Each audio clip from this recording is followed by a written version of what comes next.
ಮುನ್ನಡೆಸ್ತಾ ಇರ್ತಕ್ಕಂಥ ಒಂದು T V ಮಾಧ್ಯಮದ ಮುಖ್ಯಸ್ಥರು ಈ ಮಾತನ್ನು ಹೇಳಿದಾಗ ನನಗೆ ನಮ್ಮ ಬಗ್ಗೆನೇ ಭಾಳ ಹೆಮ್ಮೆ ಆಯಿತು.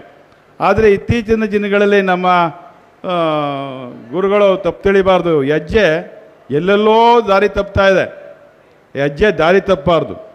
ನಮ್ಮ ಬಾಲಗಂಗಾಧರ ಸ್ವಾಮಿಗಳು ಒಂದು ಹೆಜ್ಜೆಯನ್ನು ಹಾಕ್ಕೊಟ್ಟಿದ್ದಾರೆ.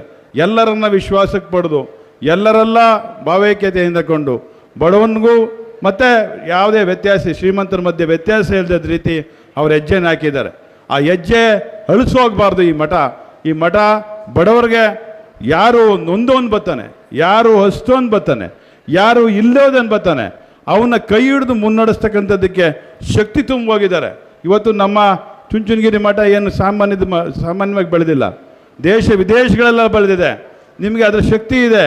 ಈ ಪ್ರಪಂಚದಲ್ಲೇ ಅತ್ಯಂತ ಹೆಸರನ್ನ ಮಾಡ್ತಿದ್ರಿ. ಯಾಕೆ ನೀವು ಇತ್ತೀಚೆಗೆ ನಿಮ್ಮ ನಡೆಗಳಲ್ಲಿ ಅಥವಾ ನುಡಿಗಳಲ್ಲಿ ಅಥವಾ ನಿಮ್ಮ ಹೆಜ್ಜೆಯಲ್ಲಿ, ನಾನು ಇತ್ತೀಚೆಗೆ ಭಾಳ ಮನಸ್ಸಿಗೆ ನೋವಾಗಿ ಹೇಳ್ತಾ ಇದ್ದೇನೆ, ತಾವು ತಪ್ಪು ತಿಳಿಬಾರ್ದು. ಆದರೆ ಹೇಳಲೇಬೇಕಾದಂಥ ಸಂದರ್ಭ ಅಂತೇಳಿ ನಾನು ಈ ಮಾತನ್ನು ಹೇಳ್ತಾ ಇದ್ದೇನೆ. ನಮ್ಮ ಮಠ ಅನ್ನುವಂಥ ಇದು ಸದ್ಭಾವನೆ ಎಲ್ಲರಲ್ಲಿದೆ. ನಾವು ಜಾತ್ಯತೀತವಾಗಿ ಬೆಳೆದವರು. ಈ ಮಠ ಎಲ್ಲರನ್ನ ಪ್ರೇಮಿಸ್ತಕ್ಕಂಥದ್ದು. ಒಕ್ಕಲಿಗರ ಮಠ ಒಕ್ಕಲಿಗ ಇದ್ದು ನಿಂತರೆ ಈ ದೇಶವನ್ನು ಮುನ್ನಡೆಸ್ತವರು. ಈ ದೇಶದ ಎಲ್ಲ ಜಾತಿ ವರ್ಗದವ್ರನ್ನ ಒಂದು ತೆಕ್ಕೆಗೆ ತೆಗೆದುಕೊಂಡು ಎಲ್ಲರಿಗೆ ಸಹಾಯ ಮಾಡಿದಂಥ ಕೀರ್ತಿ ಈ ಒಕ್ಕಲಿಗರಿಗೆ, ಒಕ್ಕಲಿಗರ ಸಂಸ್ಥಾನಕ್ಕಿದೆ ಅನ್ನುವಂಥ ಮಾತನ್ನು ನಾನು ಈ ಸಂದರ್ಭದಲ್ಲಿ ಹೇಳ್ತೇನೆ. ಅದ್ರ ಕೀರ್ತಿ ನಿಮಗೆ ಸಲ್ಲಬೇಕು, ಅದ್ರ ಹೆಸರು ನಿಮ್ಗೆ ಬರಬೇಕು. ಯಾವುದು ಇವತ್ತು ಅಂತಾರಾಷ್ಟ್ರೀಯ ಮಟ್ಟದಲ್ಲಿ ಯಾರು ಈ ರಾಷ್ಟ್ರೀಯ ಮಾಧ್ಯಮದ ಮುಖ್ಯಸ್ಥರುಗಳನ್ನ ಮಾತನಾಡ್ತಾರೆ ಅವ್ರಿಗೆ ನೀವು ವಸ್ತು ಆಗಬಾರ್ದು ಅನ್ನುವಂಥ ಮಾತನ್ನು ಹೇಳಿ ನನ್ನ ಮಾತಿಂದ ತಮ್ಮ ಮನಸ್ಸಿಗೆ ನೋವಾಗಿದ್ದು ದಯಮಾಡಿ ಕ್ಷಮೆ ಕೇಳ್ತಾನೆ.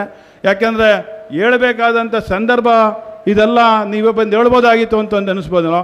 ನಾನು ಮಠಗಳಿಗೆ ಹೋಗ್ತಕ್ಕಂಥದ್ದು ಭಾಳ ಕಡಿಮೆ. ಮಠಗಳಿಗೆ ಗುರುಗಳಿಗೆ ನನ್ನ ಸೇವೆಯನ್ನು ಮಾಡಬೇಕು, ಕೆಲಸ ಬಂದಾಗ ಕೆಲಸ ಮಾಡ್ತಕ್ಕಂಥದ್ದು. ನನ್ನ ಕಾರ್ಯದಲ್ಲಿ ಯಾವುದೇ ಕಪ್ಪು ಚುಕ್ಕಿ ಹೇಳದ ರೀತಿ ಕೆಲಸ ಮಾಡ್ತಕ್ಕಂಥದ್ದು ನಾನು ಬೆಳೆಸ್ಕೊಂಡು ಬಂತಕ್ಕಂಥ ಒಂದು ನನ್ನ ಜೀವನದ ಅಭ್ಯಾಸ. ಇವತ್ತು ನನ್ನ ಆರೋಗ್ಯ ಸರಿ ಇಲ್ಲ, ಆದರೆ ನಾನು ಇಲ್ಲಿ ಬರಲಿಲ್ಲ ಅಂತ ಹೇಳಿದ್ರೆ ತಪ್ಪು ಮಾಹಿತಿ ಹೋಗ್ತದೇನೋ, ತಪ್ಪು ಮಾಹಿತಿ ಬರ್ತದೆ ಗ್ಯಾರಂಟಿಯಾಗಿ ಅನ್ನುವಂಥ ಮಾತನ್ನು ಬಂದೇ ಬರ್ತದೆ ಅಂಥೇಳಿ ನಮ್ಮ ತಾಯಿಯವರಲ್ಲಿ ನಿನಗೆ ಎಷ್ಟೇ ಕಷ್ಟ ಆಗ್ಬೋದು, ಏನಾರು ಆಗ್ಬೋದು ಮಗನೇ, ಏನೂ ಆಗೋದಿಲ್ಲ, ಹೋಗಿ ಕೂತ್ಕೋ, ಗುರುಗಳವರೇ ಕಾಪಾಡ್ತಾರೆ ನನ್ನ ಮಗನೇ ಅಂತ ಬೈದು ಕಳಿಸು. ನಾನು ನಿಜವಾಗ್ಲೂ ನಮ್ಮ ಅವನಿಗೆ ಈ ವೇದಿಕೆ ಮುಖಾಂತರ ಧನ್ಯವಾದಗಳನ್ನ ನಮಸ್ಕಾರಗಳನ್ನ ಅರ್ಪಿಸ್ತೇನೆ. ನಿಮ್ಮೆಲ್ಲರಿಗೆ ನನ್ನ ಶಿರಸಾಷ್ಟಾಂಗ ನಮಸ್ಕಾರ ಹೇಳಿ ನಾನು ಮಾತು ಮುಗಿಸ್ತೇನೆ. ಈ ಮಠ, ಚುಂಚನಗಿರಿ ಮಠ, ಈ ಸಂಸ್ಥೆ ಇನ್ನೂ ಪ್ರಪಂಚಾದ್ಯಂತ ಅತ್ಯಂತ ಕೀರ್ತಿ ತರ್ತಕ್ಕಂಥ ಕೆಲಸ ಮಾಡಲಿ.